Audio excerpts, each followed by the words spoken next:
Very good evening, everyone. A very warm welcome to MIS for this lovely rooftop, harnessing the power of linking for business. We've invited Chris Reed. He's over there. He's the global CEO of Black Marketing. Before we begin, can I invite the MIS president, Mr. Roger Wang, to say a few words? Thank you. Hi, very good evening, everyone. I think I've seen quite a number of videos today. Can I have the mic a bit louder? Okay, like our usual events, we will normally start off with some engagement activities. But nevertheless, let me just introduce myself. My name is Roger. I'm the current president of MIS. In any case, if you were to ask, we are all volunteers. Okay, both me and my colleague Deep, Deep is actually the on-secretary for MIS. We're all volunteers. So we are all members like you, some of you, being elected to join as councils and to lead the organization. And of course, we do have our full-time staff like Dennis and Dr. Ramesh. Dr. Ramesh is our full-time executive director of MIS. Now, before I begin with tonight's sessions, can I actually get all of your help in terms of our very first segment of tonight? Is it okay, everyone? Everyone, okay? I'm very quiet today. Is it okay, everyone? Sure? Will I get sure? Okay, everyone? I need all of your help. I really need all of your help. Okay, I need all of you for this moment. Please stand up. Thank you. Thanks, everyone. Acknowledge Mr. Ted Gurley. Thank you, sir. A very famous leadership artist who himself is also in marketing. How to reposition himself, stand out from the rest of them, and in the area of fitness. So he's also the founder of Star Fitness. Thank you, sir, for coming tonight. Okay, we'll come to this particular segment. Can I have a show of hands? Anyone collected less than 5 cards? 5 cards, no? Most of them? Oh God, okay. Less than 5 cards, no? How many do you have? You have 3? Okay, I'll invite you on the stage, no? Thank you. Thanks. Anyone else? Don't cheat, I'm going to come after you. I'm going to ask you to call everyone. So anyone less than 3 cards, can I have you on the stage, please? Thank you. Don't worry, Christmas comes early for you today. Sorry? Yeah, you need to bring along the cards that you have collected earlier on. Okay, anyone else less than 5 cards? Joe, I'm surprised. Wrong name. Sorry. Geraldine.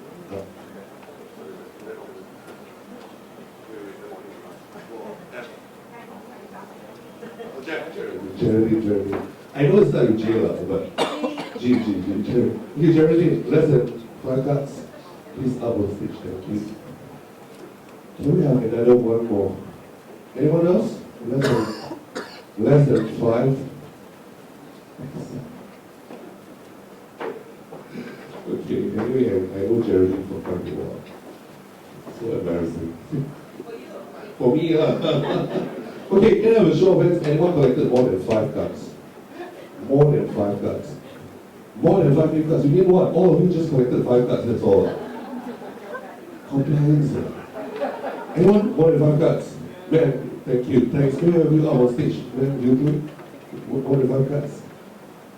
Okay, I'm just going to give out 4 presents. 4 presents, is it okay? Okay. Rest of all, we're going to play a game. Nothing of that sort. Remember, bring along the cards that you have collected, huh? Okay, very simple. What we're going to do is that out of all these cards that you collected, right, just pick one particular card and tell me about that person. What does he or she do before they come to me? And at the same time, if he or she is single. Okay? Before I managed to ask that question, some of you all missed out, right? I did say that ask about the marital status. That's right. We start from you then. Shannon Khan from Nature Landscape. Obviously, she's married.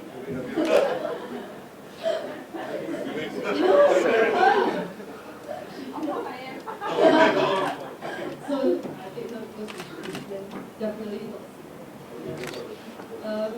nature landscape, so they do landscaping for condo, shopping mall, parks, and all that. So they help to maintain the landscape. But this is not the first time that you attend our talk show, right? Is it? This is the first time, right? Can you have your friends, please?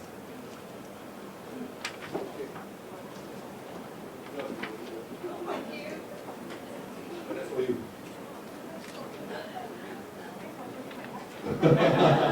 Okay, thank you. Geraldine, just nothing at all? Okay. Okay, anyone, you can just pick anyone that you know. No, not me. I'm out of the system. Philippine Embassy, there's NAM, NGAM, which is a very interesting name, but then I can't remember what it is. Hi, ma'am. From Philippine Embassy. Sorry. So there's Chris, yeah. I just thought the name was very interesting. So I listed as a surname, but it's a company name, so it's a very unusual way of doing this.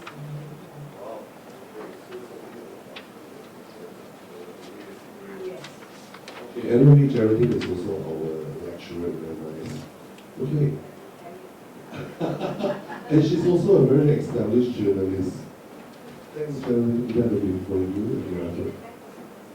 You can always give it back to someone else. They'll pick it up from you. And then you can just see me afterwards, and all those that I didn't end up being touched with, you can find me on LinkedIn if you can get my name right. She's referring to me. We haven't done it Yeah, it for was you. a veiled reference to Thanks, someone. thank you. Okay, so next will be you, ma'am. So I met Lydia Yan. She's an awesome travel blogger, and she's here to figure out how to, expand her blog and how to increase her partnership base. Where is she? She's right. Yes. She's currently employed to one of your local top electronics companies. I'm not sure if she wants to. Sony, right? Is she single? She's not married, so you know she's single. Is she dating? We haven't gotten there yet.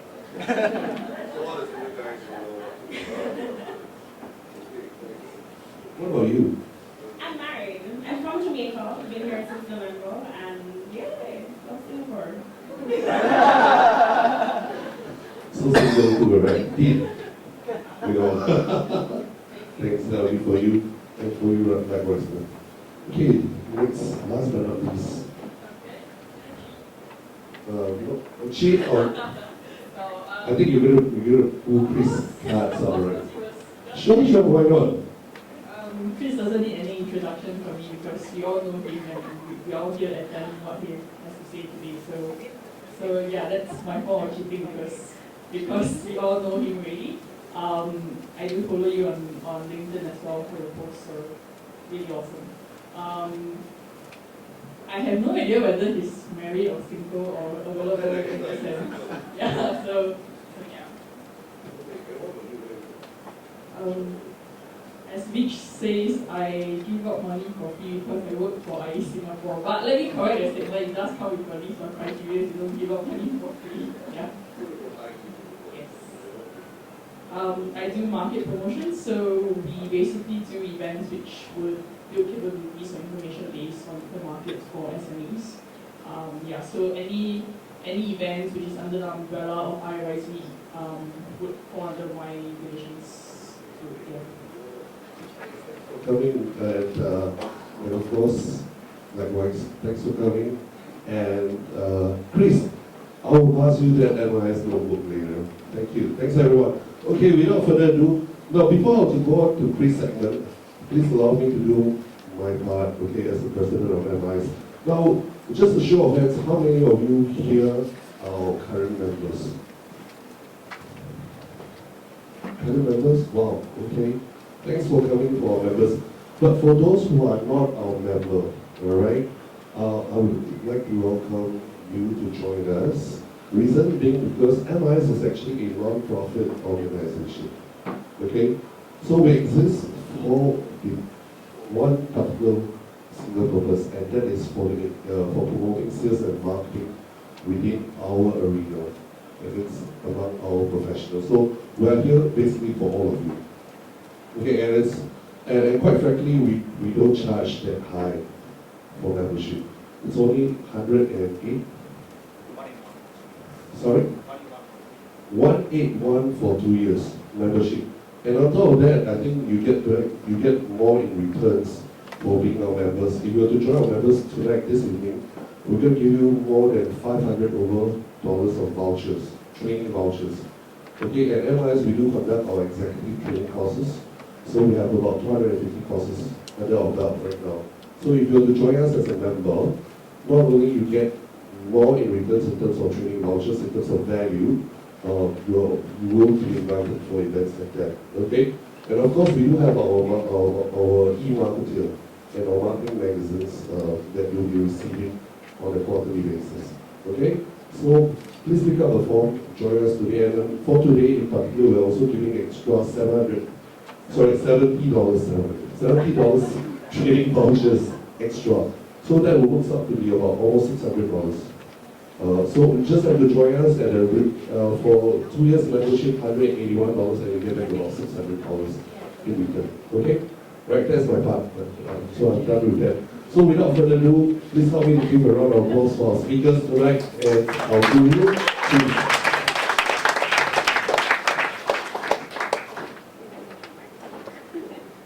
Thank you very much, everyone hearing? Okay, we're going to make this as interactive as possible. So, forgive me if I jump around stage, it's freezing in here. Even the Singapore temperatures are quite cold in here, so I'll move around quite a bit. But I want you to ask me lots of questions. And I want to make sure you get a lot out of this. I want to make sure you can go back tonight, because it's going to work, where you can actually put some of these things into place. Make sure you do some of these things, and make sure you learn a lot. Make sure you can actually use some of the tips we're going to learn today. And make sure it's very interactive. And make sure you do get a lot out of it, and you can change your LinkedIn profile as a result of it. So please feel free to shout out along the way. Don't wait to the end. Do it as we do. I talk, because it'll help other people who may be thinking the same thing as you. And just shout it out, very interactive audience. Very nicely warmed up by Roger. Thank you, Roger. So, what is LinkedIn? Start with the basics. LinkedIn is a peer-to-peer network in a business context. That's really, really important to understand. It's business. It's not Facebook. It's not Twitter. It's not Instagram. It's very much a business context. And every single thing we're going to talk about today is business context. So think about that when you think about posts, you think about photographs, everything has to be in a business context. So, why listen to me? Roger gave me a great introduction, but why listen to me? Basically, I came to Singapore 6 years ago, from very cold and very humid UK, compared with the wonderful weather of Singapore. I had 250 connections. But I reached out on LinkedIn and I found out that people in the UK knew people over here. And I used it to actually generate new business. And it gave me lots of ideas about how you actually can use LinkedIn to build a business and build a network, not just in Singapore, but across the whole of Asia Pacific. So I've grown to 22,500 followers now. I'm officially a LinkedIn profile according to LinkedIn. I'm also one of their top social sellers. I was number 1 in April and May, all the way back. I lost the title in June, unfortunately. I need to post a bit more. I created and built a global LinkedIn marketing agency. Started literally last January here in Singapore. We had 1 person, and now we're up to 20 people, 10 people in Singapore.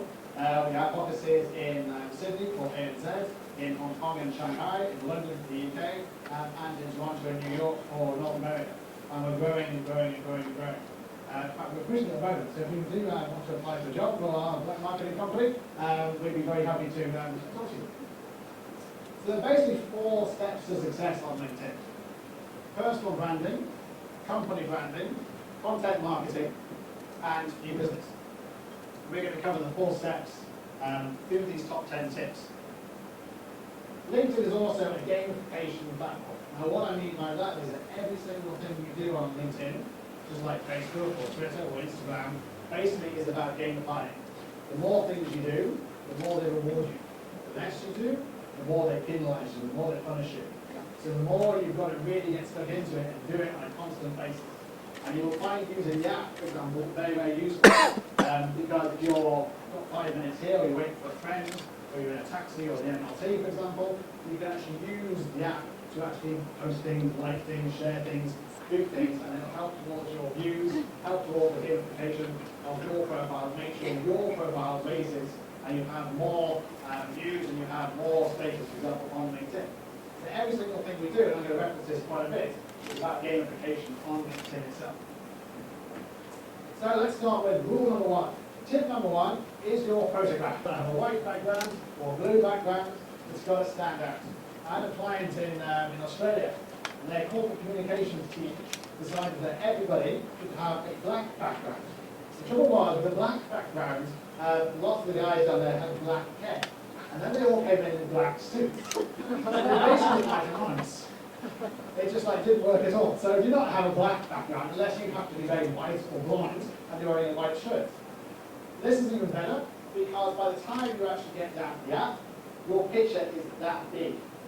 And that's worth remembering. Oh, you might be very clever to have lots of different things within your photograph, but no one's going to see it. And more importantly, no one's going to see you.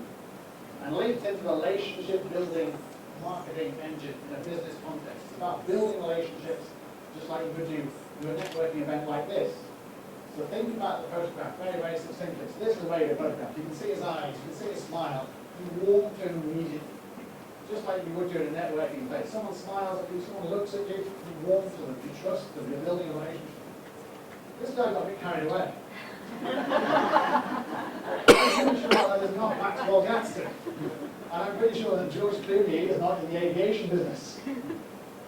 So be authentic, be sincere in the photographs you obviously have. Make sure it's you. So what you shouldn't do is something like this. Because what are you trying to prove by that? Okay, yeah, she's great at yoga, but it doesn't really help anything in terms of understanding her personal brand, what she actually does. She's not even a yoga teacher. This person here, really? The duck? So the duck's taking priority here, because by the time you look at the app, the duck is really the only thing you care about. You can't see this organelle here at all, which looks a bit lost, but wondering why there's a large duck behind it. This guy really, he's thought it'd be a very good idea to have a photograph of him in a penguin and then post it on his LinkedIn. This is your classic Facebook photograph, which you should never ever use on LinkedIn. This guy here got very carried away because I have no idea which one is Philip Morrison. Well, that reminds me of some cigarette company, but that's a different one. But, is it the guy in the same headwear? Is it the guy in the mask? Is it the guy with the dodgy mustache? Is it the guy over there? Who knows which one it is? Okay, it's an entertainment business, but that, you're never going to see who that actually is. Now, Jessie here thought it would be a wonderful idea to use her wedding photograph. And not only that, she clearly wanted to show off all the red roses she got and all the diamonds she had. Fantastic. And she even kept little things on here from her, the Internet Explorer, just for effect. I have no idea what was going through her mind, but she needs to move that on and become a professional footballer. Professional photographer, rather than push for SAP, which doesn't say not from SAP. If she was in the wedding business, this may be appropriate. Or the flower business, but she's not. She's in the push for SAP. If you want to work for SAP. This guy lives in Singapore. Now, I've been here 6 years, and it hasn't snowed as far as I remember. In fact, I can't remember any kind of ice age in Singapore at all. But this guy's in Singapore. Not only that, he's leaving.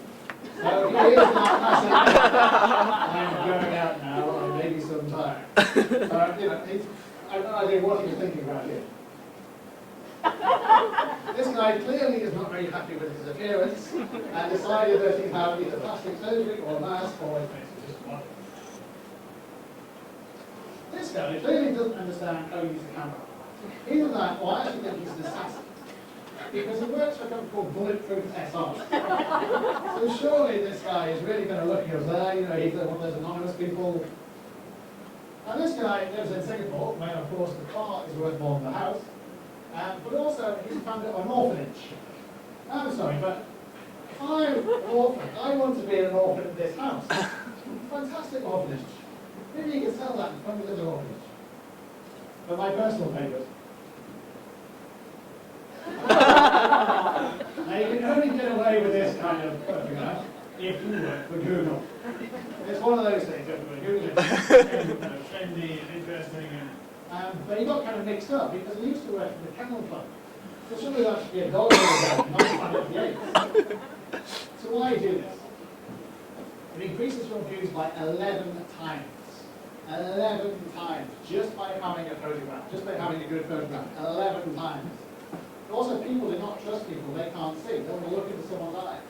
They want to build up a relationship. So a very important next part is background picture. You'll notice a lot of what LinkedIn's about is visual. It's very, very visual. Now, they love pictures on LinkedIn, videos, illustrations, graphics. So think about the picture you're using in the background. Anyone can now do this, and there's no excuse. So Paris here, very nice bright photograph, communicates her personal brand. Now Chelsea here is using social media, she's in social media, so she calls she shares social media. Communicates her personal brand, communicates her company. Joseph here likes Sydney, so he's picked night time in Sydney, looks fantastic. I tend to like using Erin here's very much the sunlight, so she's inspired by this, she wants people to visit her page, to also be inspired, to think slightly kind of positive thoughts. I like using pictures of where I happen to be at that time, so obviously in Singapore, or if I'm in Hong Kong, I'll use a lovely picture of Hong Kong, or if I'm in Sydney, I'll use a nice picture of Sydney. So you're paying respect to the city you're in, you're also letting your connections know that that's where you happen to be. So what you shouldn't do, something like this. Because you can see the difference between something very visually orientated and something that has no visual at all, no picture. But even worse, if you actually have the ability to have a premium account and you have a blue background and you don't even use the pictures that LinkedIn give you. Because if you have a premium account, LinkedIn will give you about 20 pictures to use. You don't even have to use your own. So you can see how bad that looks comparative to something that illustrates your personal brand, which is what LinkedIn is all about. So it brings colour and it brings life to your LinkedIn profile. And it really does tell 1,000 words in terms of the visual impact. The next thing, probably the most important thing, if you do nothing else as a result of this presentation, do this one thing. Your headline is the most important thing on LinkedIn. It follows you absolutely everywhere you go. It affects your SEO, and that is the search engine optimization on LinkedIn. And it affects how you're found, and it affects your perception, your brand perception. So think about using this. You want to put some social, you want to put basically some keywords in there. So LinkedIn, CMO, investor, entrepreneur, speaker.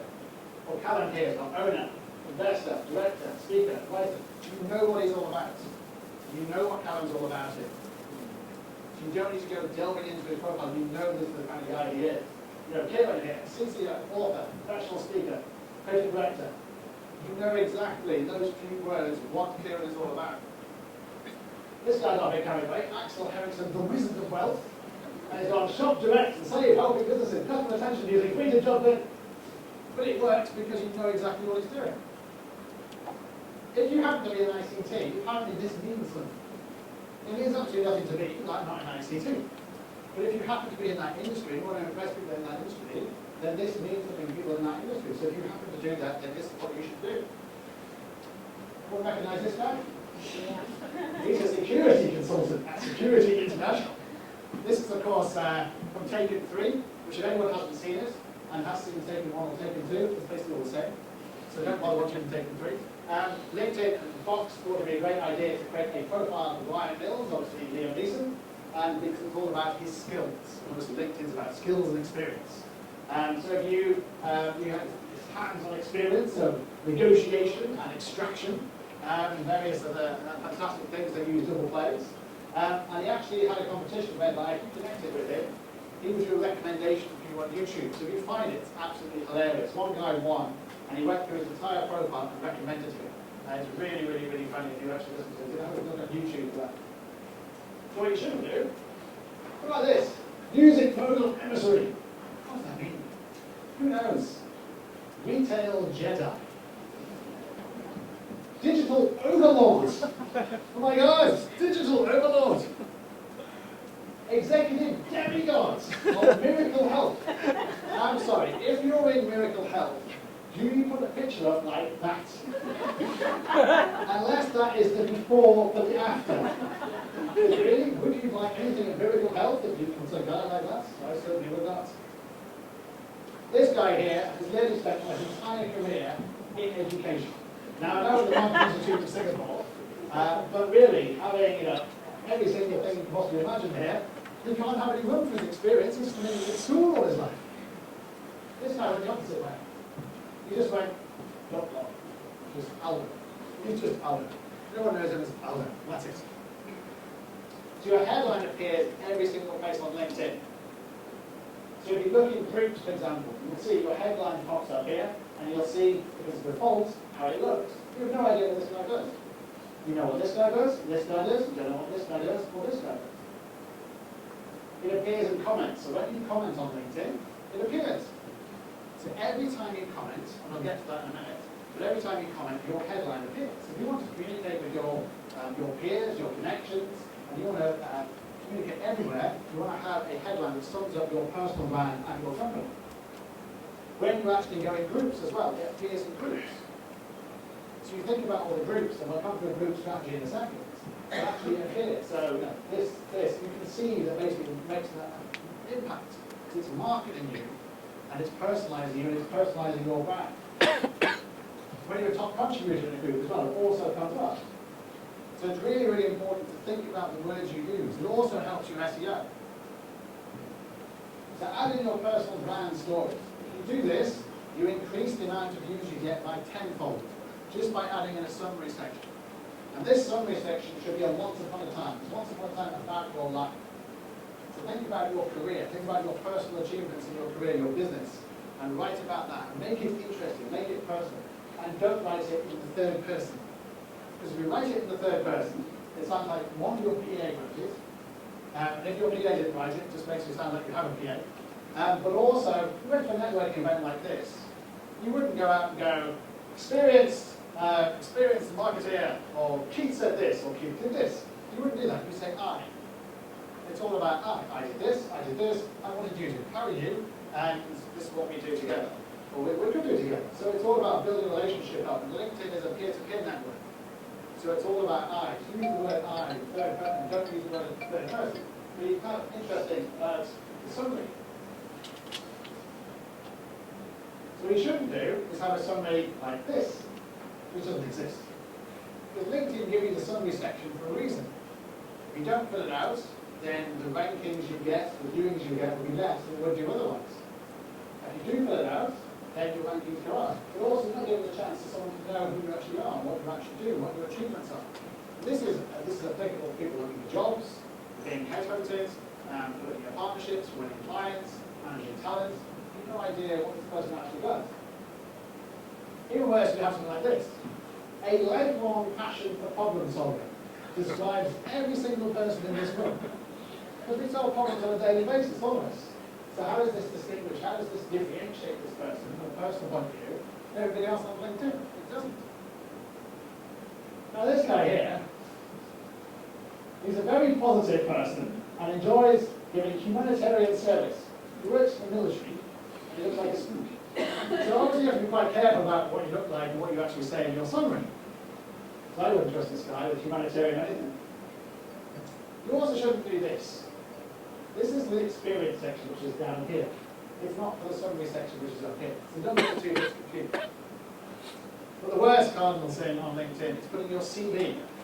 Because in case you haven't noticed, LinkedIn is kind of your CV. And also you can download it. So why would you put your CV on a place where your CV already exists? And it's a better place to be anyway. Also, if you're going to do it, surely you have to think about the English you're using, and you can't see anyway. So you have to download it to see it, which is what you can do on LinkedIn. So it's kind of pointless putting your CV there. So don't put your CV there. So it tells your personal brand story. It enables you to gain higher SEO as well. So everything you do here will get you more views and higher rankings on LinkedIn. So if you put into LinkedIn, 49,000 people come up. I got number one, even though I don't actually work for LinkedIn. Which annoys the next 48,000 people, because they do work for LinkedIn. And they go, how does this work who doesn't work for LinkedIn get a top? So I just use your search engine the way that you should use it, but you're not. Because people who work on LinkedIn don't actually write a lot about LinkedIn. You also work something like event speaking. So if I put event speaker into LinkedIn, 5,000 people come up, 4,000 people come up, and I put number one. So I'm using it in my headline, using it in my summary section. I'm using it in my experience. So I'm using their search engine just the way you use Google.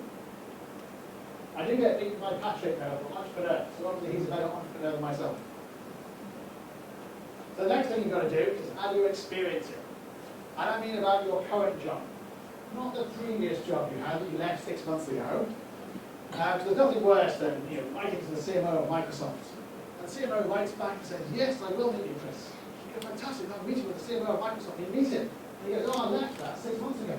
I know I haven't updated my LinkedIn. And I work at an NGO. I'm not going to get any money out of you, am I? So think about how you communicate and who you actually are and your experience on LinkedIn. Write about what you've done there, for example. Write about your achievements there. Write about the company. Talk about what you actually do there so people really get to know. You can make it as long or short as you want. You're up to 250,000 characters. But it's really, really good to actually talk about exactly what you do there, to communicate what you do, so that everyone viewing your profile gets a really, really good idea about what you do. So you shouldn't do something like this. I have no idea what stability insurance actually is. But it sounds painful. Enables people to see what you do. It also improves your SEO. Next thing you need to do is add visual content. So all these functions here are all free. So none of these functions are premium. There's only one premium service, and that's number 10.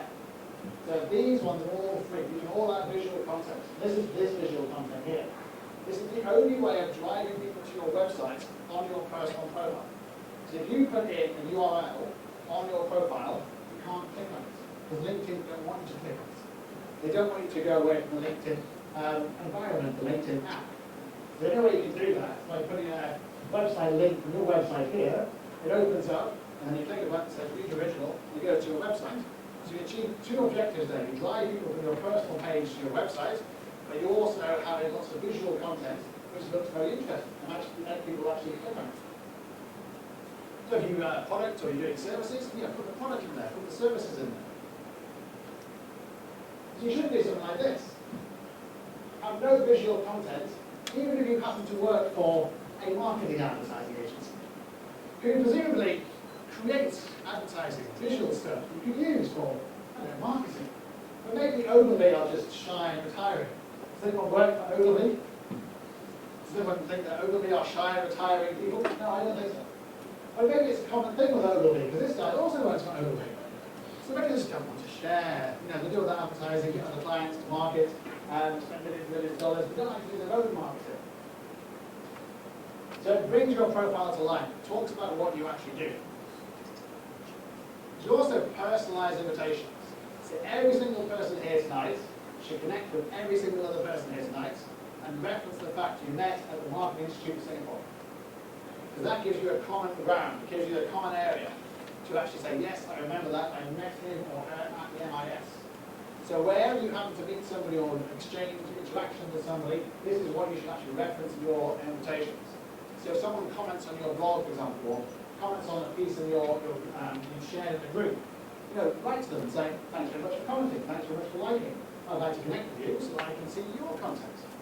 It's a giving. It's about relationships. It's again talking about what you can do for somebody else, what they can do for you. It's quid pro quo. But it is all about relationships. So personalised invitation. So for example, Cindy here said we were both speakers at Pesto Brands. You're talking about you're a speaker, I'm a speaker, I'd like to connect. This person here commented on a recent post, for example, New Year's resolution. So you're thanking someone for liking the post, and you're actually causing a common ground.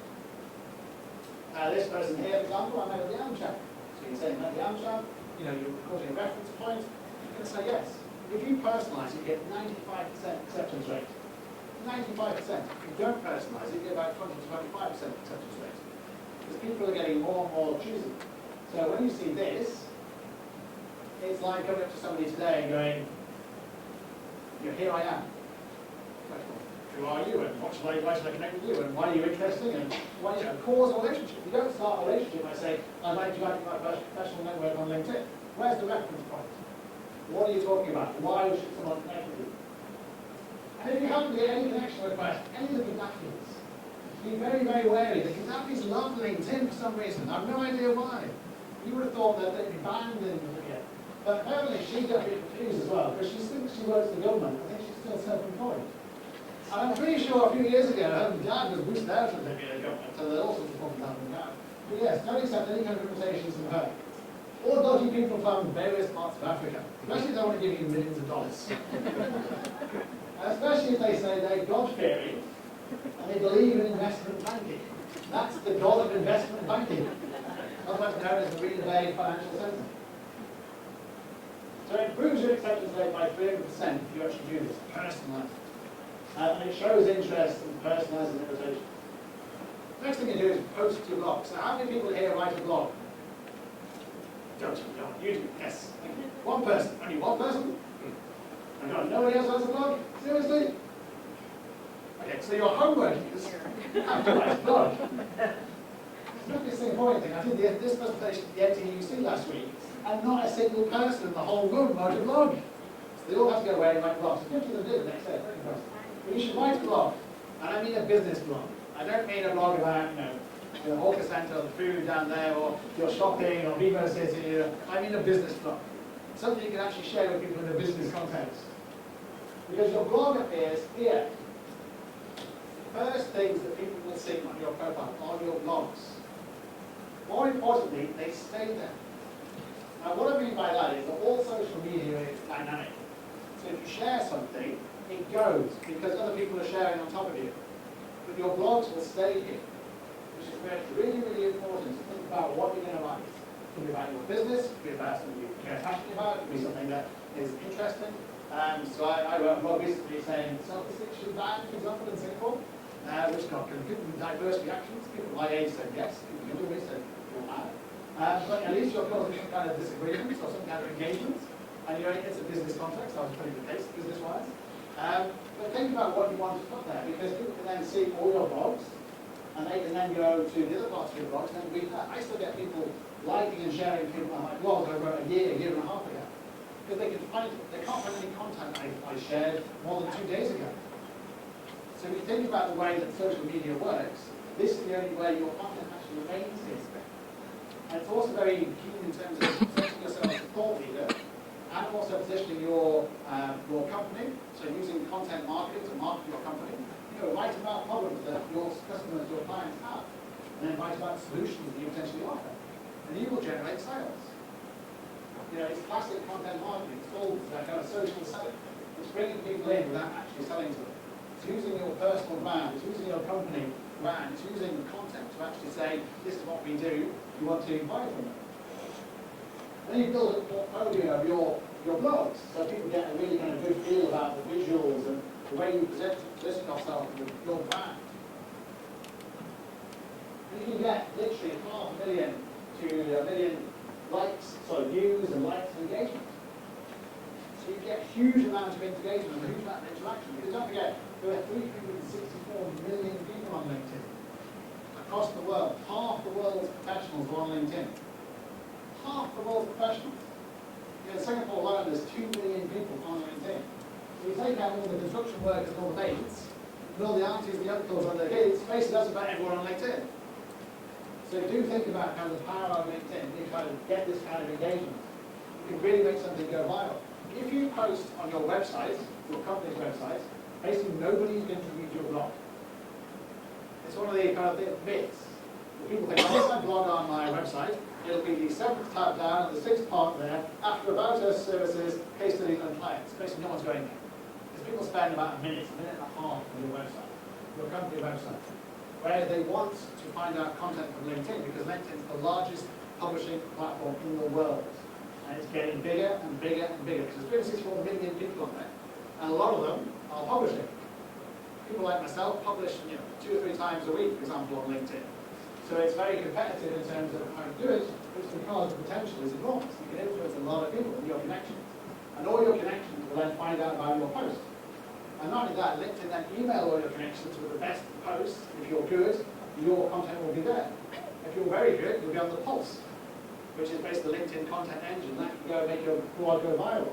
So why are we going to put it on a website when nobody's been notified about your blog, where you put it on LinkedIn, where LinkedIn do the marketing for you? And there are 364 million people there who want to read your blog. They want to find information out. They want engagement. What your question? So or is there an easy way to syndicate between your own website and your blog post? So put it up on your short and it be transfer or vice versa. Are there rules against doing that? You can just basically post both. The best thing to do is what we advise our clients, so if the clients insist on putting a blog on their website, and the Google Analytics will show that no one's reading it, is to repost that to LinkedIn, and they'll suddenly get thousands of views on LinkedIn, and they'll get maybe 10 views with their employees, their sister, their mum, their wife, actually look on their website, and they'll suddenly see that all their attention to LinkedIn. So the best thing to do is copy and paste the post. I mean, we don't even bother, on black marketing, we don't even bother putting it on our website, we just drive everyone to our LinkedIn page to engage. And that's the way that it's very much going. Because there's no way of actually, now RSS isn't being used, there's no way of actually notifying people on your website that you've actually got to log on. So you shouldn't do this. You use the post in an abusive way, whereby you're doing 2 lines or 1 line. It doesn't work. And this doesn't work either. This guy has put in the link of his post. Not only that, the headline of his post is 13 ways to damage relationships. Number 1 is writing a post that looks like this. Because that does not help you believe this guy can do anything at all, and it damages your relationships here. Because what's he trying to achieve? There's no particular surprise that he's had 5 views. One of them was me. So content marketing your services. Use and engaging content. So number 8, share engaging content. How many people here engage by sharing content on LinkedIn? Yeah, 1, 2, 3, 4, yes? Probably more, okay. So share engaging content on a regular basis. And put it in groups as well. So there's a whole group strategy here. Join groups, and you will join the right kind of groups. I'm not talking about Roger's Fan Club group, because Roger's Fan Club group only has 2 members. And one of them isn't even Roger. And they get no engagement at all. Think about the groups you want to join. They've got to have thousands of members in. They've got to be in your industry. They've got to be where you're targeting your industry. So if you're in HR, you want to be targeting people in that community you want to pick up. If you're in clients, you're in marketing, for example, you want to go where your CMOs are going. If you're in oil and gas, the same way, oil and gas. If you're a lawyer, you want to go where the lawyers are. Depending on what you want to actually do, what you want to achieve. Think about the groups you're targeting. You use the content to influence people in that group. So you can join 50 groups on LinkedIn, and it's well worth doing it, not least because it increases your gamification, increases your views, increases your rankings, but it also means you can target people within that particular group to generate business. It also means you can generate leads, you can generate talent, you can engage, you can become a thought leader, top contributor. So it's well worth engaging on a consistent basis in groups on LinkedIn. And you'll get lots of comments, likes. You know, if you really post some really, really cool content, lots of people will engage. So that's what I mean about it being an engaging platform. You will get it for your website or not. Because LinkedIn, with 364 million people, you actually want to engage, they want content, they're interested in what you have to say. So you shouldn't do stuff like this. Dog wash Singapore. Sharing videos of dogs getting washed. It's like that does not help you market the business. Because, yes, dog washing is fantastic, but what's the franchise opportunities? What's the investment opportunities? What are you trying to convey in a consumer, in a business way that is not Facebook? This is fine for Facebook, it's not fine for LinkedIn. You also shouldn't talk about embracing the freedom of portable power in a marketing group. You're going, what? You know, completely out of context. Think about the context you're actually posting, you're sharing in. So you become a top contributor to these groups, increase your rankings, increase your views, and again, you're playing the gamification of LinkedIn. To become a top contributor, you have to share engaging content. So you can't just share any content. It's got to be content that people actually will like, will share, will comment. So I tend to be top contributor in at least half the groups in any one stage, which works fantastically well because I get about 50% of my views from groups. So groups really do work. This is what it looks like if you're a top contributor. And the bigger the group, the better. So this one's got 720,000 members, yeah. Well, you're sharing the link, so it doesn't really matter what the length is. But you share like a video content. No, this is curated content rather than creative content. So there's creative content, which is your blogs, and then there's curated content, which is based on stuff you get off the web, which could be the Straits Times, the Business Times, the Financial Times, the Guardian, whatever it happens to be, and you're sharing that with your connections because you think they'd be interested. And so think about the content strategy you have. Because everyone has a content strategy. If you start sharing something, you have a content strategy, whether you like it or not. If you're not sharing, you still have a content strategy. It just happens to be not very good. Remember that, yes.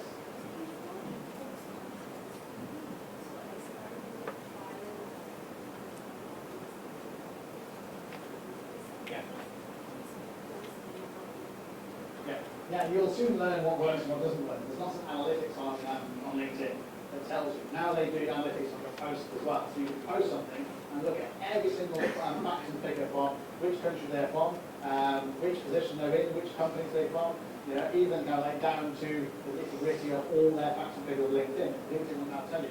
And even on the company page as well, they'll also give you analytics. Every single post you have, exactly who these people are, you know, how engaging they was, how many views you got, how many click-throughs you got, how many shares you got. So you can still pretty quickly figure out whether your content is engaging on your company page or whether your blog content is engaging on your personal page.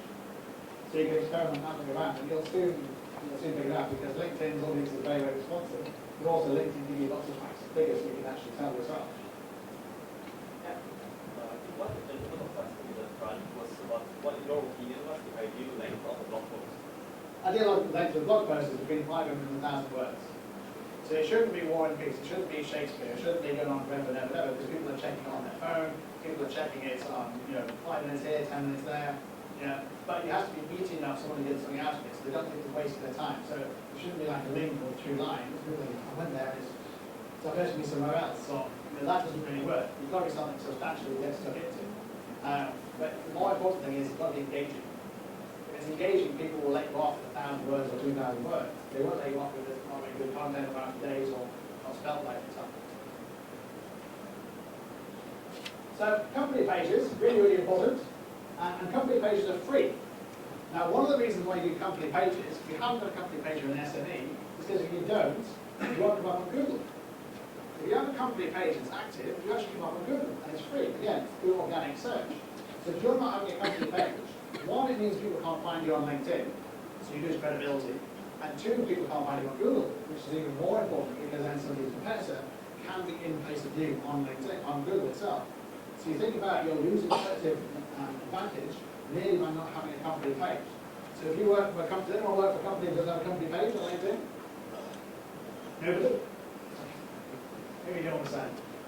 But there's lots of pages, believe me, there's lots of pages, a few examples coming up. There's lots of pages in Singapore that companies do not have company pages. So they're missing a trick by not having a company page. L'Oreal have a particularly fantastic page, and it's basically voting one of the top 10 pages on LinkedIn. You may think L'Oreal, that's a bit random, but actually they get it. They share content about startups and hairstyling, being an entrepreneur, talent, female leadership. They've got to understand that this is not Facebook, it's LinkedIn, it's content in a business context to do with the things they sell. But they're not trying to sell you L'Oreal products. They've understood the fact to engage, you have to actually talk to people in an engaging way because it's LinkedIn. So you're not going to sell hair products, you are going to sell advice, you are going to kind of inspire people to be entrepreneurs, you are going to inspire people. And there's millions of entrepreneurs in Singapore. We have nail salons and hair salons, they're all entrepreneurs, all targeted by LinkedIn and by L'Oreal. Tourism Australia do a particularly good job in terms of engaging content. They want businesses to come to Australia. Also, who spends the most amount on travel? Business people. Whether it's leisure or whether it's actually business travel. So Tourism Australia really get it and understand the fact that you actually have to use LinkedIn to do this. And also when you have things like MICE, you have events, use the company page, which is Tourism Australia, to actually market Australia as a destination for venues and for events. ANZ do a particularly good job. They're one of the best banks in the world when it comes to LinkedIn. They're not trying to sell you bank products. They're not trying to basically talk about their long-standing achievements. If you go to TBS's page, perhaps one of the worst pages, because all they talk about is their staff have been there for 35 years. It's like, I don't care. I don't know what's my SME account, what are you going to do for me, what do you think about engaging, and kind of how are you going to help me grow as an SME? And I don't care that the DBS branch in New York has 3 people who've been there for 35 years. It doesn't impress me at all. I also don't want to know about the rate increases of the consumer accounts or this loan account. I want you to engage with me. What to say why DBS is a good bank. And ANZ really get it. So they're talking about fintech, they're talking about leadership, they're talking about talent. They're not talking about their accounts. And by not talking about their accounts, they're actually using the content to market their bank and market the brand. They're using content in that kind of way. And every single person here for their company can do the same thing. And if you're a rolling news service, you should use LinkedIn, because LinkedIn is the largest publishing platform in the world. 364 million professionals want news on a regular basis. More and more people are now using LinkedIn as their news source. They're not going to the Straits Times or the Business Times or to Channel News Asia or to Today, for example. They're going to LinkedIn. So LinkedIn can compile all the news sources around the world and pick the stories you want because you choose the stories. So news.com.au, for example, get that. So they're sharing every few hours stories. And it's relevant because they're a news platform. They're rolling news. News breaks on a minutely basis. So why not put it on a platform that has a minutely basis enabling rolling news ability? So what you shouldn't do, like this. So Asian girl here has 5,000 followers, but no one gets. So basically 5,000 people want to know about what Asian girl actually does, but Asian girl don't want to tell them. No, we're not going to tell you what we do, we're not going to market our services at all. We're just going to basically say that this is that. Nothing else. Well, as far as these guys, God, they are though a production company, a production company, a production company, still a production company. Has anyone seen the film The Shining? This is like the film The Shining. No one's seen the film The Shining? Sorry, yes, thank you. Obviously, The Shining is very famous. What's the line of The Shining? All work and no play makes Jack and Jill Bond. You might say it a million times. That's what the guy in Free Market Music Network is doing. So it's the share percentage of these things. So, Tourism New Zealand. Their last update was 4 months ago, and it was about The Hobbit. Because that Hobbit came out last year, and nobody cared. Nobody cares after a film goes. Why are you still babbling about The Hobbit? Nobody cares about it at all. So this is the face of Tourism New Zealand 0, Tourism Australia 1.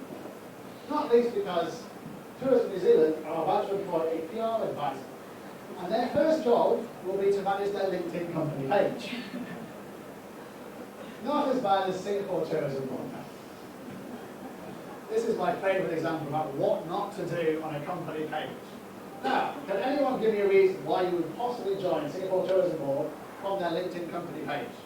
Where's the content? Where's the marketing? Where's the message? But you do know that they employ a hell of a lot of assistant managers. So if you have the ambition to be an assistant manager, Singapore Tourism Board is the place for you. Personally, I think this would scare the living daylights of every single person lives in Singapore. It's like, oh my God, look how many jobs they're trying to fill. It must be a terrible place to actually work. So they had a rash of the whole thing. That's how not to do it. Why would you want to do it? Now, I know there's a talent squeeze there. Yes? Can I correct you there? Go on then. One of the favorites that all new graduates have. I don't believe it. And I'm not They would not fill that many jobs. not with STB, but I don't believe it. Because look how many jobs they've got on that page. And that's consistent. You can go now and look at hundreds and hundreds of jobs on the Singapore Tourism Board. They're not doing a good job in terms of engagement. They're not marketing. Marketing people are not involved in this page. This is how not to do a page. Because you need to say why it's great to work at Singapore Tourism Board. then why do fresh graduates want to join if they are not with? I don't believe they do. You may have different facts and figures to me, but the evidence suggests not. But maybe it is a fantastic place. Maybe it's an easy place to live. Maybe it's an easy place to work. I mean, obviously they can't fill the positions they've got. So if you've got a job there, you've actually got a job for life. So maybe that's what it is. Maybe it's like DBS, you get 1% off your mortgage. I'll take it offline afterwards, because Please do. it's a stepping stone. Yes. Yeah. Yes, so the company page is completely separate, and it's a completely free way of actually doing it. Literally really, really easy. Just go to the company page, it says create a company, you put the company page in, you put the image in, you put the description in, you've got a company page. So it takes like a minute to set up, so it's really, really easy, but it means that LinkedIn can then find you because it's on your personal profile, and you put it into the search, you come up. But also on Google, you happen to be like, share vibrant content there as well.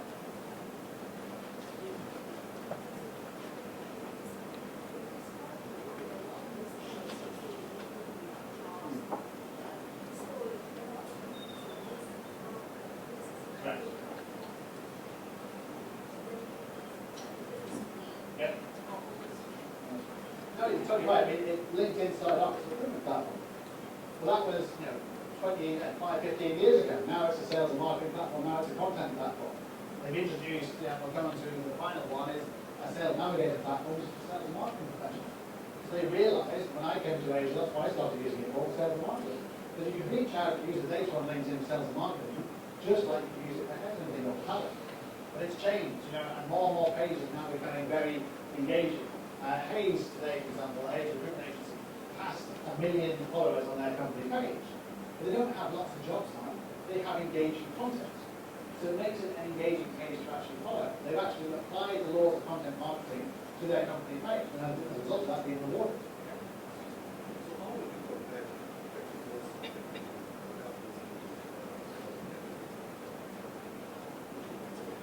If you're B2B, then LinkedIn kind of wins hand in hand. It's kind of pointless having Facebook. So all you're going to get on Facebook is ex-employees following you, interns, students, nobody serious. If you want to influence CMOs, CIOs, CTOs and CEOs, founders, entrepreneurs, investors, shareholders, you should be on LinkedIn. It's like choosing the difference between choosing the newspaper and like Business Times. If you're a business, why would you choose the newspaper? It's trashy and full of rubbish. Whereas the Business Times, at least, is a serious newspaper that has lots of content about business. So it's all about content.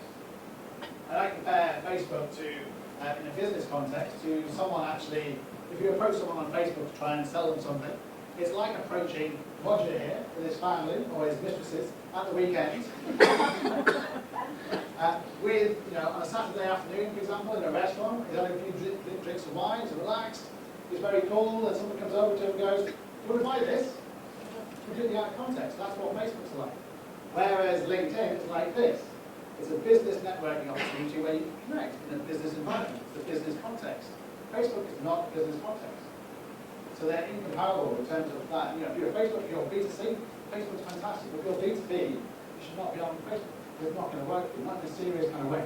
You also use the data in the same way that you can use the data on LinkedIn to target people. you recommend to actually hire an agency? Yes, I can't imagine what kind of agency you'd actually hire, what they'd be called, but it might be called Black Market. But yes, I'll give you a tenner later. If you don't do it internally, then yes, you should do it. Whether it's us or whether it's something else, there's lots of other agencies out there who do social marketing and content marketing.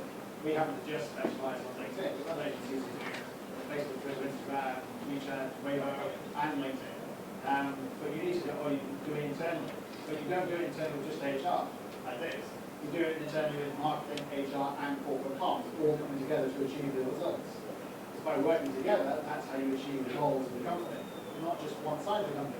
This is like handing over your website to human resources. Why would you hand over your website to human resources? Be unthinking. You'd never do that.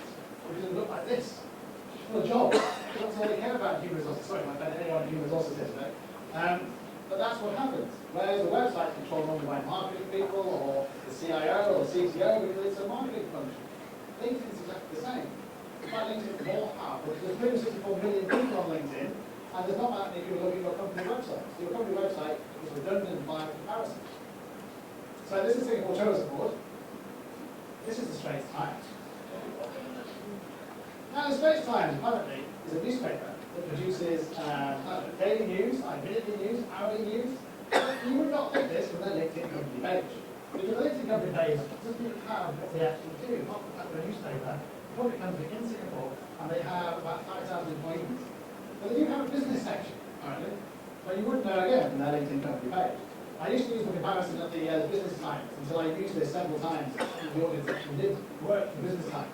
And the next day, they start updating their LinkedIn company page on a regular basis. I couldn't use that example anymore.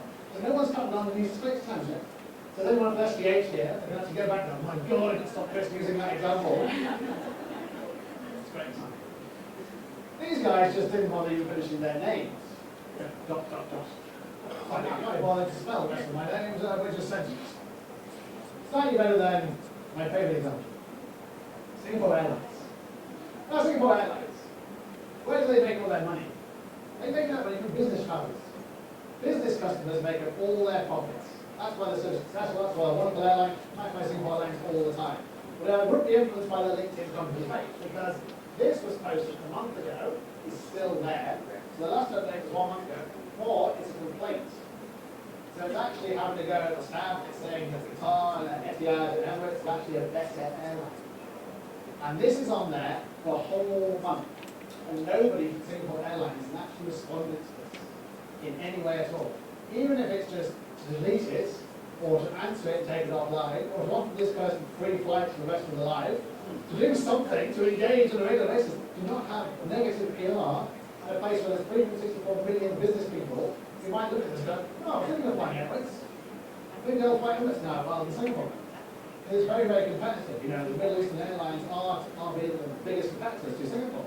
And this kind of thing doesn't help at all. So you're influencing key people who may then choose not to fly Singapore Airlines as a result of it. Well, maybe the clue is the fact that Singapore Airlines are hiring a digital marketing executive. Whose first stop will be to hire to work on their LinkedIn company page. So you do this because it's free. You have no reason not to do it. There's no excuse not to do it. It'll increase your rankings on LinkedIn and on Google. And it'll work in terms of achieving your company objectives. So you look at the website, because I'm looking at Google, you put black marketing into Google, blackmarketing.com comes number 1. The number 7 and 8 is my company page, my personal page. So if I'm not doing a company page, this exists. And somebody else is going to be in there instead. So why give it your competition the opportunity? If you're not on the first page of Google, only 7% of people will go into the second page. 7%. It's not really worth it. Same with LinkedIn. If you think about how you can get on the front page, using a company page on LinkedIn gets you on the front page as long as it's a compelling, engaging company page. So number 10, final tip. This is how you generate new business. You do need the premium services for this. So this is called Sales Navigator. So Sales Navigator allows you to slice and dice the data on LinkedIn to mail people exactly who you want to. So you want to target every CMO in Sydney, every CMO in Singapore, every CMO in America. You can do it on LinkedIn. So the nth degree, that's what you can't do on Facebook. You can't go to the data on Facebook. They don't know who their customers are. On LinkedIn, they do. They know exactly every single customer, every single place in the whole world, who they work for how long, how much experience, how big their company is, everything. So you can create a series of target lists on LinkedIn to achieve new business. You can also use the same techniques to find investors if you're an SME, or target media, or find talent. But you can use it for generating new business. This is what, as you rightly point out, people do not know you can actually do. Because LinkedIn themselves aren't actually very good at marketing this. So you need people like these come on, so you can use it for sales marketing. Because like I say, I use this all the time. I generate clients on LinkedIn for black marketing, my previous companies as well. It works in terms of reaching the right person. But you need to have the right data. And once you have the right data, it needs to be the right in-mail. And the in-mail is the one you send out to somebody who actually then responds. The in-mail needs to be short, focused. It needs to have a very catchy headline. So this one here, talk about opportunities in Dubai, interesting. He references someone I know. He then says about competitive profile, which always works. He then obviously references how we can work together. Very simple, very straightforward, not rocket science. I can look at that on the app, and I think that's nice. You know, I think it's very simple, very straightforward. I like this approach. Very easy. So we ended up doing business together as a result of this. So 150 words, the maximum amount of words you should use on LinkedIn. 150 words. The shorter, the better. If we look at ours one here, for example, we use 3 lines, literally. 1, 2, 3. 2 lines to say what we do, 1 line for call to action, to have a Skype or have a meeting. You know, that's all you need. You can't describe your company in 1 line or 2 lines, then think again. Redo it again, because you can. Every single company in the world we can describe 2 lines. This person here reached out and actually used the fact that we're both NTU alumni. So using a reference point, do some research on your targets, and take them, we have this in common, we share this in common, we did share this person in common. You know, so use that as a reference point. This person got a response from Google as a result of it. So it works. And it works on a regular basis. So what you shouldn't do is this. Hi. Don't use hi. Hi does not describe your company or what you actually do. Also, hello, no name, how are you? Relevant. Would you like to take our IT consulting services? Because there aren't any millions and millions of other IT consultancy services in the world. Where's the differentiation? Why would I bother going to him? Especially with a name like Waltron Technology. It's like a mixture of Waltons and Trump Towers. Not as bad as this. We want to invest in your company and in your country. I don't own a country. Pointless, dear sir. Back to the Gaddafis. Need your urgent response. Need your urgent response. Doesn't make any sense. But apparently, one of the Gaddafis approached him, gave him $25 million. He kept it in I think of it like this, a non-bank financial institution. A non-bank financial institution. I think that's his bet. Under his bed, he has $50 million. He wants to give me $20 million, and he's only going to take 20, he's only going to take 20%. Very nice. This guy here wants me to invest in the Ukraine. That's a nice safe investment environment at the moment where you actually want to invest. I got one after this, want to invest in Syria. A whole area of kind of like destabilized countries I can invest in if I really want to. This guy here spent the first half of his email wishing me a happy Chinese year, a happy Christmas, how was my family, how was this, how was that, what did I do the weekend? Oh my God, you lost me completely there. This person here is trying to sell me social media marketing. So he also doesn't know I do social media marketing. What's the point? He's trying to sell me English social media marketing with hundreds of spelling mistakes in there.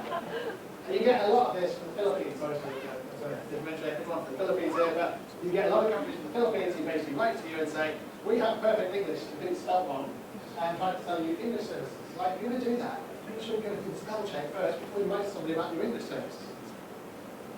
Now this one here, this guy had obviously seen Lord of the Rings. And he thought it'd be a really, really good idea to replicate Lord of the Rings in an email. Because his email goes on, and on, and on, and on. It's like, oh my God, who on earth is going to read any of this? It's like a list of his entire kind of portfolio of every single thing he's ever done for the rest of his career. My advice is, see through metal. See through metal. This guy he gives my guidance.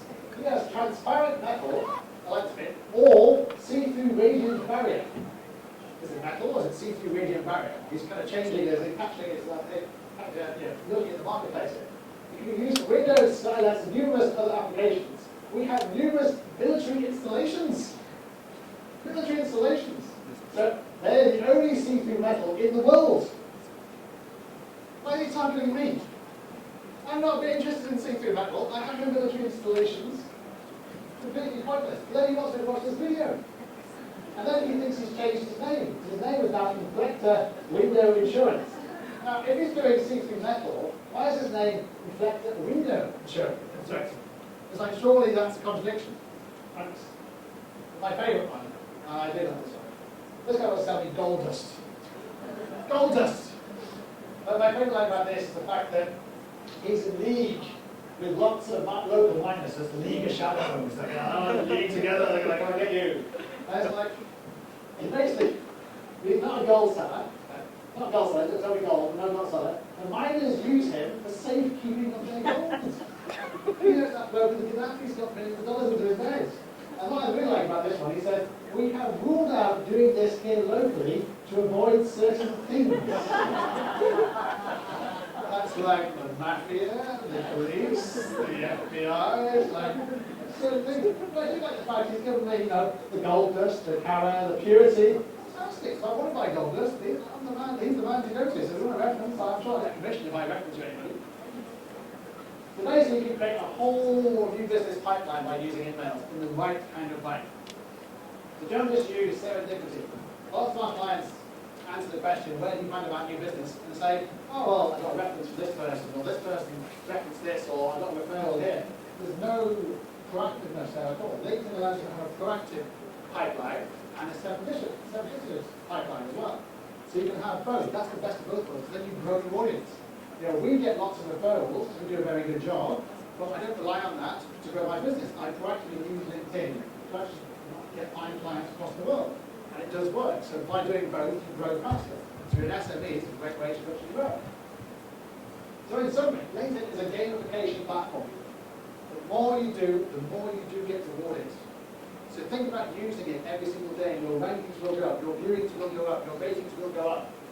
If you complete these top 10 tips, your personal and your company brand will soar on LinkedIn. Thank you very much. Any questions? Go on.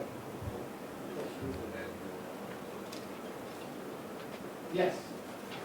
Because what I got to fit.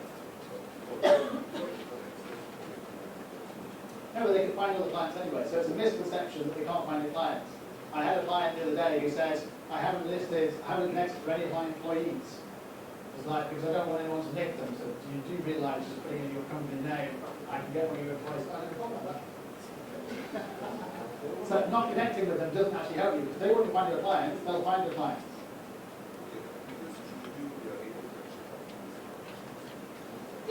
Believe me, if somebody wants to go to 22,500 connections to find the odd person they may have in common and they can find them, I wish them the best of luck. I don't even go through my 22,500 connections. So I mean, LinkedIn is a database of people. So if someone's going to find your clients, they're going to find your clients. If they can slice and dice the data, so just finding them or not saying connect with them does not actually stop people approaching the clients. It's a misconception, just like it doesn't stop people approaching your employees to headhunt them. They're on LinkedIn. Unless you ban them all from being on LinkedIn, which defeats the purpose of LinkedIn. LinkedIn is connected, and you can't stop someone because after all, it's your LinkedIn. It's not your company's LinkedIn, it's your LinkedIn. So unless the company's paying, the company's letting you, which would be a contradiction in terms, you're not allowed to be on LinkedIn if you pay to do it. It doesn't make a lot of sense, does it? So you're better off kind of embracing LinkedIn and saying it's a network for connecting, it's a network for socializing in a business context, and actually try to put barriers and not connecting and not sharing and that kind of thing. And yeah, yes? Hi. Shoot. So, I think the great information is that you should have everything to be explained. Yep. So, Not only should you add virtually everything in your CV, you should also add other things. So LinkedIn allows you to put in, for example, associations. So I happen to be a co-chair of the SME committee of the American Chamber of Commerce, but I'm also a co-chair of the ICT committee of the British Chamber of Commerce. So I put both of those in my experience. So it means that everyone who's a part of the American Chamber of Commerce can then find me. They can see I'm employed or I'm part of the AmCham. It also means every single person part of the British Chamber can also find me. It also makes sure that people can see about my personal brand and investing in the community of Singapore, the business community. So it's actually worthwhile putting lots of associations in, lots of like achievements, rewards, and that kind of thing within that to actually build your personal brand. But if your CV has lots of interesting things about the career you have, why not put it on LinkedIn? If you don't put it in, then you can't be found by LinkedIn or by Google using the search engine.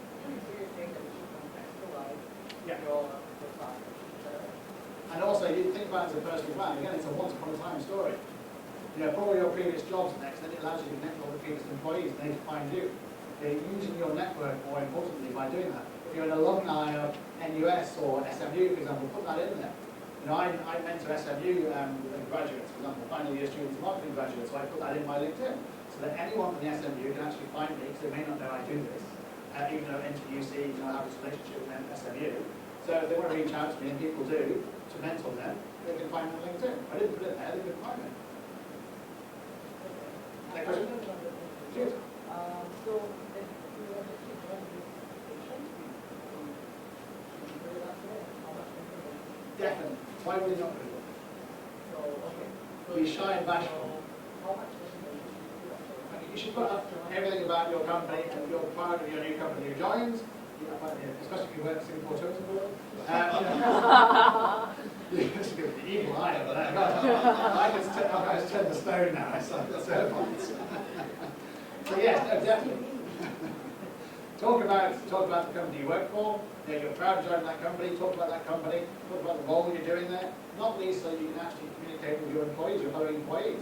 If you work for a large organisation like DBS or SPH or MediaCorp, they've got thousands and thousands of people in Singapore. The only way to actually find out about what you all do is if you're on LinkedIn, you can actually work together. I mean, Singtel is a classic one. Singtel don't talk to each other, even in Singtel. So being on LinkedIn, you can actually talk to the people in Singtel and actually work closely together as a result of it, work more as a team.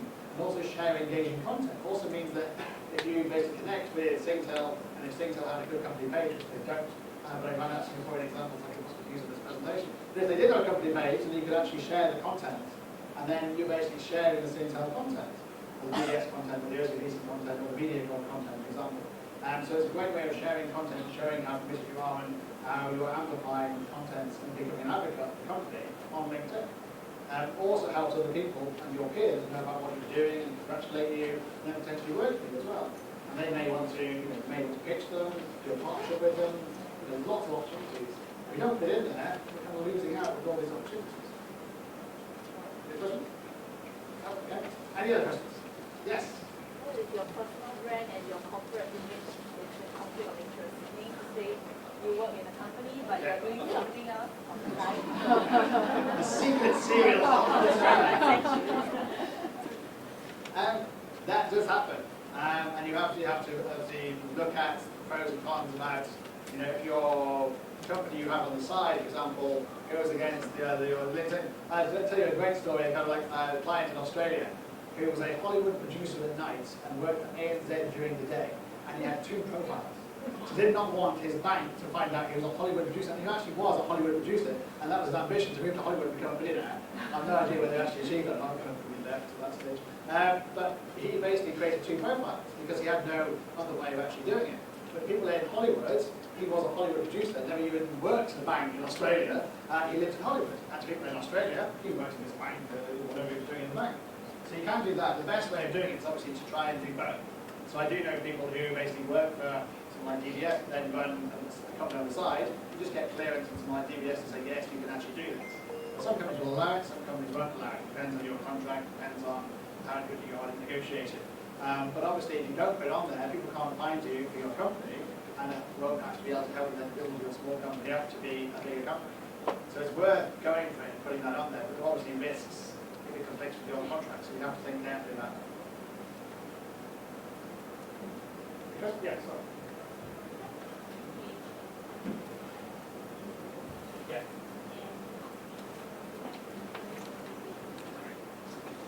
Yeah. Yeah.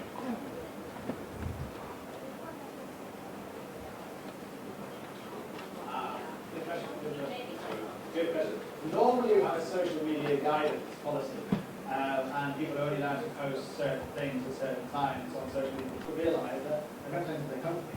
Whether they like it or not, they are representing the company. They aren't a brand advocate of that company. They're amplifying that company. If they share something nasty, or something libelous, or something misleading, then they can get into a lot of trouble both in their company and also farm regulators and so forth as well. So you obviously have to have a very tight social media policy. But ultimately you have to trust the staff with it.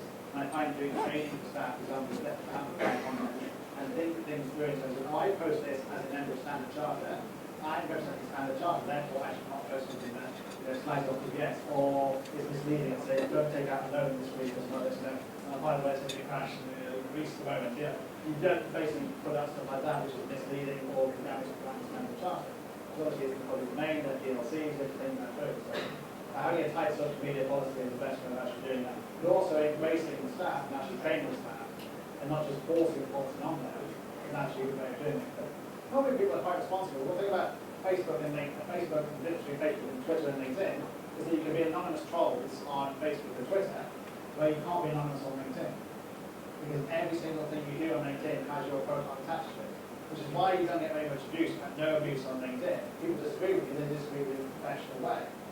But they don't do the same thing on Facebook and Twitter because they're anonymous. They can abuse you in different ways. Whereas on LinkedIn, it's much more positive. Dialogue is more positive. So people do take things much more seriously. You tend to get people, there's less people being fired posting erroneous stuff on LinkedIn than being fired for posting stuff on Facebook, for example. So that happens quite a lot of people in America because their social guidelines are very, very strict. Yeah. Yeah. Well, I mean, first of all, you should never delete negative comments because that was just I said the carpet. But you should answer it. What they didn't do is they didn't answer it. They should have had something there within an hour answering that and taking it offline and dealing with the complaint and actually talking to the woman and actually making sure that there's no content on there. The problem with that post was that they had not posted anything else for a month, which means that post did not go down the feeds, which meant it stayed there for an entire month. It's like negative publicity for a month. That's just suicidal. They haven't actually thought about it. Presumably, no one at Singapore Airlines had a media team, a social media team that actually went from Facebook and Twitter and LinkedIn, probably just focused on Facebook, which is ridiculous when they think about all their money is being made by people on LinkedIn. So you need to have a social media team monitoring, or an agency, or whatever it happens to be. We don't monitor company pages like that, or group pages, but there are plenty of agencies what we do that. But you need to be able to answer. And more these days, Facebook is being outsourced to search agencies or have a team inside who answer all the queries. LinkedIn's the same. More dangerous on LinkedIn because that kind of comment stays there for a month, goes to people, and then they're put off by the Singapore Airlines brand, for example, as a result of it.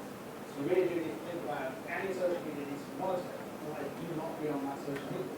It's better than not to be on there than to have that kind of negative statement on there for the entire month. Yes. Sure. So you don't really think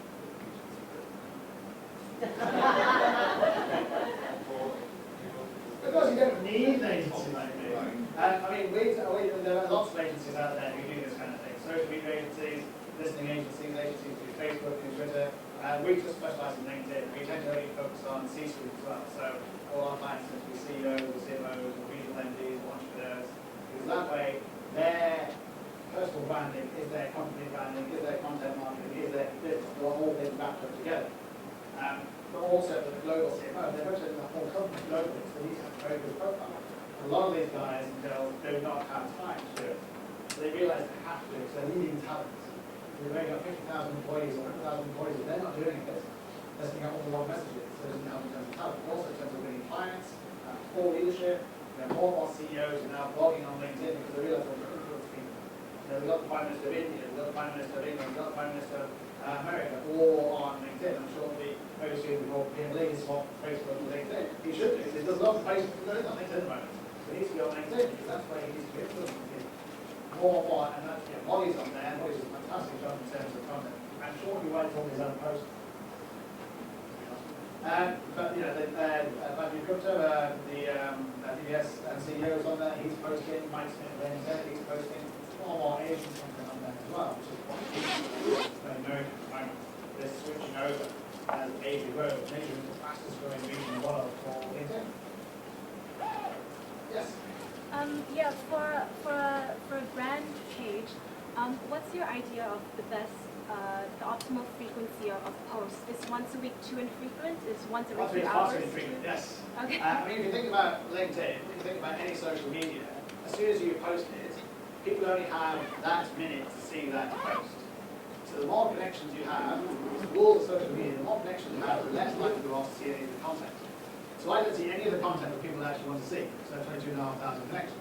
So it's very difficult. So I have to use Sales Navigator to actually save 100 top accounts so I can see their content. And then you have to pay Sales Navigator to do that.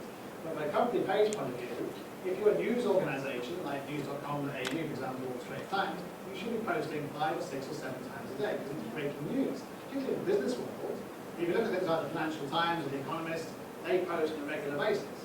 Because they realise it's breaking news. You go to a newspaper, you read several stories at one time. It's the same thing with LinkedIn. You don't just want to read one story, you want to read several. When you're not doing it, your competitors are doing it. It's relevant, engaging content, put it up there. So the best companies are posting several times a day. Because you're also hitting lots of different people. Don't forget, LinkedIn's a global platform. 364 million people are looking at your profile in the middle of the night. And when we're all asleep, America and UK are waking up, they're looking at your profile, whether you like it or not. So the company page is the same thing. So think about how you schedule the content. You're a global organisation. You need to think about if you share at 4 o'clock in the morning, you're hitting the American market. If you're flaring at 5 o'clock in the morning, you hit the New Zealand market. You share at 9 o'clock, you hit the Singapore market, the Asian market. So you need to think about your content strategy in terms of where you actually share. And you can use sharing and planning tools like Hootsuite, for example, to actually plan for the entire week or plan in the middle of the night. You don't have to do it yourself. You should definitely be posting more than once and make it compelling, engaging content. And not just all about your company as well, because sometimes people get a bit annoyed if it's just all about your company. Think about sharing content about Singapore, sharing content about Asia, sharing content about innovation or about leadership or about marketing or about what industry you're actually in, and not just about what your actual company does. Yes, definitely more than once a week. Thanks. Another question down here. Yes? Those examples of those companies above included, Yeah. you showcase are all MNC global companies and locally like Singapore Business Time and all that, they are all doing a fantastic job in global good organization. So if you're talking about SME, which I'm looking at SME. Yeah. So what do you think, how should the SME actually go into LinkedIn business? It sounds very intensive. It's even easier. The business is easier. I mean, most of our kinds of SMEs. So we didn't put those in, so we wouldn't have heard of them. And it's easy to have a laugh at Straits Times, the Singapore Airlines, and it is a company you never heard of. But the great about LinkedIn is that every single person gets the same format of company page. Whether you're Hewlett Packard, or LinkedIn themselves, or SAP or SPH, you are getting the same platform as your SME, as my SME, as my client's SME. You're getting that company page with that image with 2,000 characters and 10 showcase pages which share the same content. So you can compete on a global basis, a regional basis, a local basis by actually using the same format. So if you're ahead of the game, you've got a more active page. You can beat people like the Straits Times, SPH, Mediacorp, and Singtel, and M1, who all have terrible pages, and actually put yourself out there, use your own content, it's all free. It's a bit of time. And they're used to this kind of thing. Yes. They have all this feedback is actually relevant because Yeah. they just starting somewhere. Yeah. So for similarly for SME, you do not have not be focused on certain tasks Yeah. like sales or sales activities. Yeah. So for this intensive kind of marketing, It doesn't have to be that intensive, but if you share, it doesn't have to be intensive. If you share twice a day or twice a week, it doesn't take much effort. It really does not take much effort. I'm serious. If you use this and you basically LinkedIn app, you find a nice article, you share it on the company page on there, done like that. So, you know, rather than do Facebook all the time, the Singaporeans are obsessed by Facebook, you use the LinkedIn.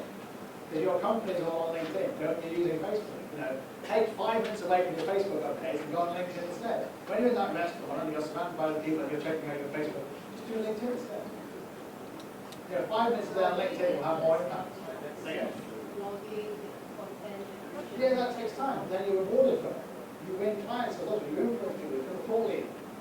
So if you don't put the effort in, then you might as well give up doing business. Because that's what business is all about. Basically, allocating your time so you can achieve your goals. If you don't want 361 million people and 2 million people in Singapore to be able to understand you, then you should be on LinkedIn, you should be in business. Go work with an NGO. You go work with Singapore Tourism Board. So before you sign up for sales applications, you set up a company Yes. profile and all that. Don't use Sales Navigator unless you have a good personal brand, nice picture, good company page, good content marketing, and then do personal, then do Sales Navigator. Because if you use Sales Navigator and you don't have a good personal brand, you have no photograph, you have no company page, people will not think you're serious. I mean, I had a client the other day, for example, their company page had the last update 7 months ago. 7 months ago. Worse, their website link on their company page was broken. So this meant that obviously looking at it going, you've gone bust. Because your company page basically 7 months ago, your link goes to a blank page which basically says the wrong link. So they've gone bust. They've actually changed their website, they hadn't updated their LinkedIn page. And the CEO used to do the updates and gave it to an intern. The intern left. So they had no updates. And they didn't think it through. Yeah, but their Facebook thing was still going, but he was complaining to me about the fact he got no traction on Facebook at all. Because it was a B2B, he was selling trucks worth $2 million. And the surprise that Facebook didn't work. Trucks at $2 million don't often get sold on Facebook. LinkedIn would be a more obvious place to actually do that. So it's worth putting the time in. If you've got like your marketing person, your SME. Okay. We've got a salesperson. Do they understand marketing? They're not marketing person, that's the drawback. I mean, it needs to be someone who understands a bit of marketing or a bit of content. But you don't have to be a marketing expert to actually do this. It helps. Or at least know something about social media. But if you can use Facebook, you can use LinkedIn. And that's the biggest misconception about a lot of Singaporeans are like obsessed with using Facebook. A lot of companies use Facebook because they're the company in charge, people in charge in HR like using Facebook. So they already assume their clients like using Facebook. There's not a business context, and they're missing out on all these potential connections and businesses and engagements by not actually using the same determination and effort on LinkedIn as they use on Facebook. Again, thinking it through in terms of context. What's more context for your business? Your B2C, then yes, Facebook. If you're B2B, then LinkedIn's a no-brainer. Any questions? Yes. That lady behind us. 55 questions. Yes. Yep. Good. You use LinkedIn all the time, really. You use LinkedIn all the time, really. Okay, so much. A lot of North Asia. Okay. Korean, Japan, and China. Ah. Who is the competitor in this three? I mean, you picked 3 of the worst performing regions for LinkedIn. Thanks so much. Yeah, Korea, Japan had like 1.5 million people on LinkedIn. Korea has 1 million. And China needs to have 10 million. 1.5. I know. So look, I have the question here. So China's the same thing, China's 10 million. But interestingly, we just picked up some clients, for example, in Shanghai, because they don't just want to target people in China, they target people internationally. And you think about Alibaba, for example, they put on the stock exchange for a reason, in New York, not in China, or Hong Kong, or Singapore. Because they realize they target international people. So you would be international, and you're a Chinese business, which be on LinkedIn. There are lots and lots of small networks in Japan and Korea, and places like Germany and France and Brazil, for example, that just target local language. Same thing in China. Every single China province has got its own local network, which is great. There is not. That's the whole point. There is not one platform that does just LinkedIn. It does the same thing.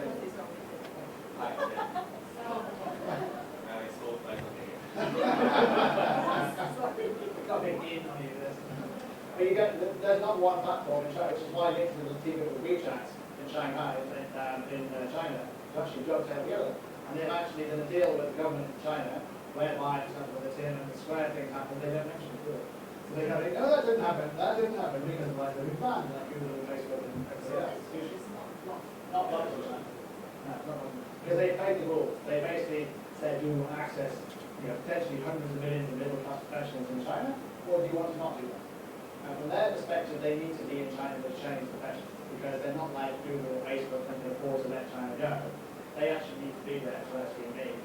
And we're finding that more and more clients want to engage with them. Also talent. So we work with a big advertising agency in Shanghai, and the CEO uses it to attract talent, because in Singapore and China, like Singapore, advertising and marketing isn't a particularly sexy profession. You go home to your mum and dad and say you work for Ogilvy, who the hell Ogilvy? Or they say you work for TBS or STV. So there's a kudos. There's a equal eye. So the kudos to working for that, the advertising agency. So what this agency does in China is use their CEO and their blogs, the CEO, to content engagement with young professionals in Shanghai, so they can compete with the banks, the financial services, and other advertising agencies to work for their agency. They're targeting more internationally focused Chinese professionals, for example, to actually engage with them and try and get them to be employees of that particular brand. But it's, yes, no one's actually saying, no one at LinkedIn is saying that they're dominating the market in China. 10 million out of 4 billion is clearly a drop in the ocean. But they're getting there. And if you're targeting expats in China and Korea and China, and Japan, and it does work. We had a client, for example, who only targeted expats in Tokyo. Works fantastic. You've got lots of connections, lots of sales, and you're targeting expats. Same thing about the UAE, for example. You target people in Dubai who are expats, but we're on LinkedIn. Remember the locals market. So it's about whether you want to be international and global, or whether you want to be local and local, depends on your business. Yeah.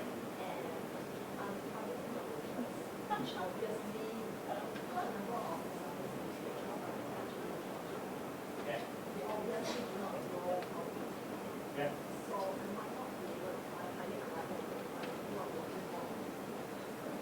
But it depends on who you're targeting, because if they're actually senior professionals, you can find a lot of them on LinkedIn. It depends on the country.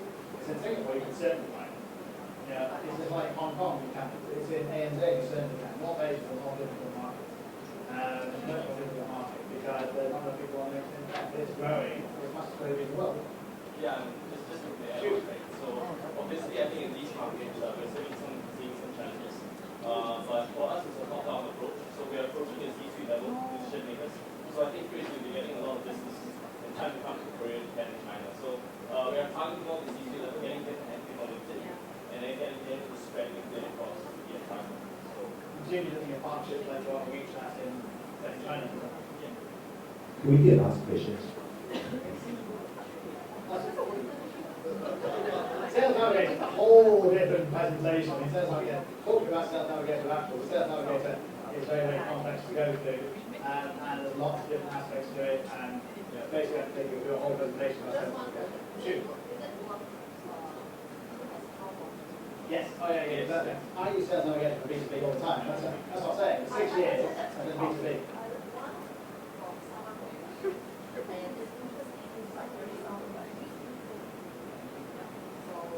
Yeah, they're very good at selling it, they don't actually use it. I use it. Well, we're not very good at marketing it, that's why you're here. Precisely. Last question, over here, yes. All business owners, Yeah.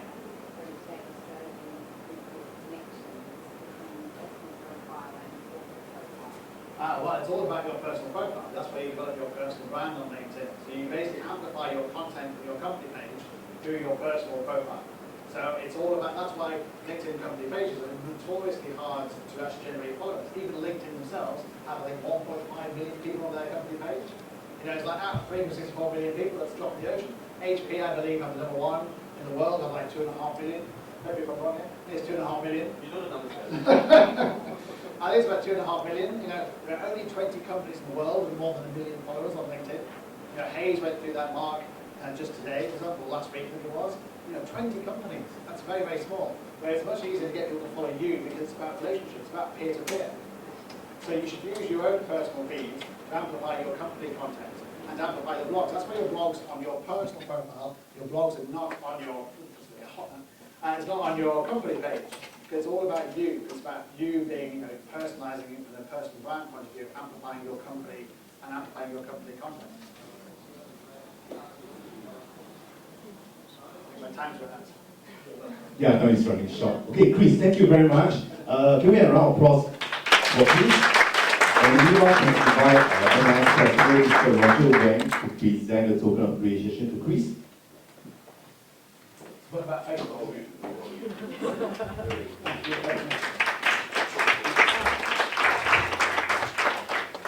Chris, thank you very much. Thank you. And obviously, if anyone has any other questions, please obviously connect me on LinkedIn. That's what I'm saying. But obviously, do send me messages, do send me any questions that we didn't cover today. And if you do want to talk about Sales Navigator, LinkedIn guys will sell you something and I'll show you how to do it. Thank you. I'm sure we will try to bring in with it. But on another note, well, I would like to share with you that MIS was so happy advanced with providing digital marketing. Okay, so these are some of the subjects that we will touch on, like how to use Facebook, LinkedIn, and some of the social media platforms. So if you want to find out more, check out our website. Very nice to touch on. Okay, we have another session on